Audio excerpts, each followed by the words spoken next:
Imamat pasal 27. Membayar Nasar. Tuhan berfirman kepada Musa, "Berbicaralah kepada orang Israel dan katakan kepada mereka, apabila seorang mengucapkan nasar khusus kepada Tuhan, mengenai orang menurut penilaian yang berlaku untuk itu, maka tentang nilai bagi orang laki-laki, dari yang berumur 20 tahun sampai yang berumur 60 tahun, nilai itu harus 50 shikal perak, ditimbang menurut shikal kudus. Tetapi jikalau itu seorang perempuan, maka nilai itu harus 30 shikal.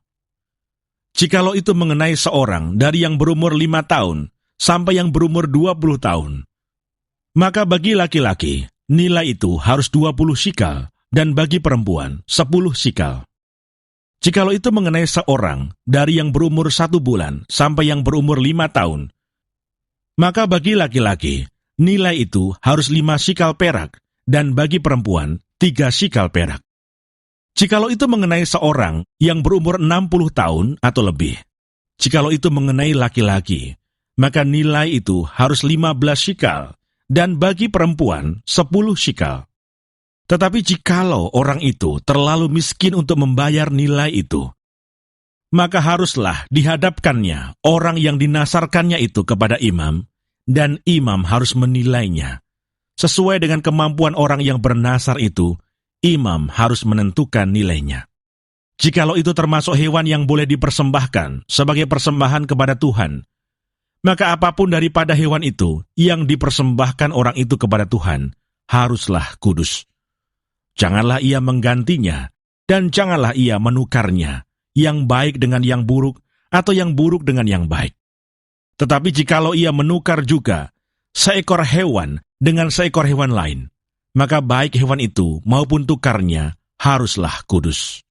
Jikalau itu barang seekor dari antara hewan haram yang tidak boleh dipersembahkan sebagai persembahan kepada Tuhan, maka hewan itu harus dihadapkannya kepada imam, dan imam harus menetapkan nilainya menurut baik atau buruknya, dan seperti penilaian imam, demikianlah jadinya. Dan jikalau orang itu mau menebusnya juga, ia harus menambahkan 1/5 kepada nilai itu. Apabila seorang menguduskan rumahnya sebagai persembahan kudus bagi Tuhan, maka imam harus menetapkan nilainya menurut baik atau buruknya. Dan seperti nilai yang ditetapkan imam, demikianlah harus dipegang teguh. Tetapi jikalau orang yang menguduskan itu mau menebus rumahnya, maka ia harus menambah harganya dengan 1/5 dari uang nilainya, dan rumah itu menjadi kepunyaannya pula. Jikalau seseorang menguduskan sebagian dari ladang miliknya bagi Tuhan, maka nilainya haruslah sesuai dengan taburannya, yakni sehomer taburan benih jelai berharga 50 shikal perak. Jikalau ia menguduskan ladangnya mulai dari tahun Yobel, maka nilainya haruslah dipegang teguh. Tetapi jikalau ia menguduskan ladangnya sesudah tahun Yobel, maka imam harus menghitung harganya bagi orang itu sesuai dengan tahun-tahun yang masih tinggal sampai kepada tahun Yobel, dan harga itu harus dikurangkan dari nilainya. Dan jikalau orang yang menguduskannya benar-benar mau menebus ladang itu, maka ia harus menambah harganya dengan 1/5 dari uang nilainya, dan ladang itu tetap dimilikinya. Tetapi, jikalau ia tidak menebus ladang itu, malahan ladang itu telah dijualnya kepada orang lain, maka tidak dapat ditebus lagi. Tetapi pada waktu bebas dalam tahun Yobel, ladang itu haruslah kudus bagi Tuhan, sama seperti ladang yang dikhususkan bagi Tuhan. Imamlah yang harus memilikinya. Dan jikalau ia menguduskan bagi Tuhan ladang yang telah dibelinya dan yang tidak termasuk ladang miliknya dahulu, maka imam harus menghitung baginya harga nilainya sampai kepada tahun Yobel. Dan orang itu haruslah mempersembahkan nilai itu pada hari itu juga sebagai persembahan kudus bagi Tuhan. Dalam tahun Yobel, ladang itu harus dipulangkan kepada orang yang menjualnya kepadanya, yakni kepada orang yang mula-mula memiliki tanah itu. Dan segala nilai harus menurut shikal kudus. Shikal itu harus 20 gera beratnya. Akan tetapi anak sulung yang sebagai anak sulung menjadi hak Tuhan dari antara hewan, tidak boleh dikuduskan oleh siapapun, baik seekor lembu maupun seekor kambing atau domba. Itu milik Tuhan. Tetapi jikalau itu dari antara hewan yang haram, maka haruslah orang menebusnya menurut nilainya dengan menambah 1/5, dan jikalau tidak ditebus, haruslah dijual menurut nilainya.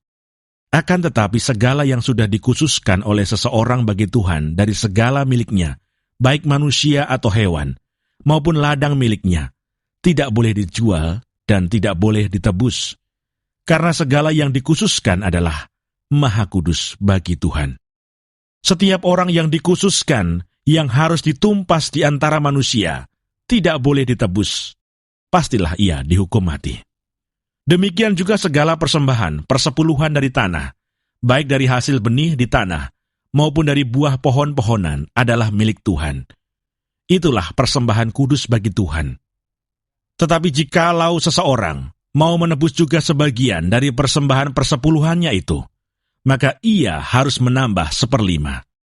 Mengenai segala persembahan persepuluhan dari lembu sapi atau kambing domba, maka dari segala yang lewat dari bawah tongkat gembala waktu dihitung, setiap yang ke-10 harus menjadi persembahan kudus bagi Tuhan.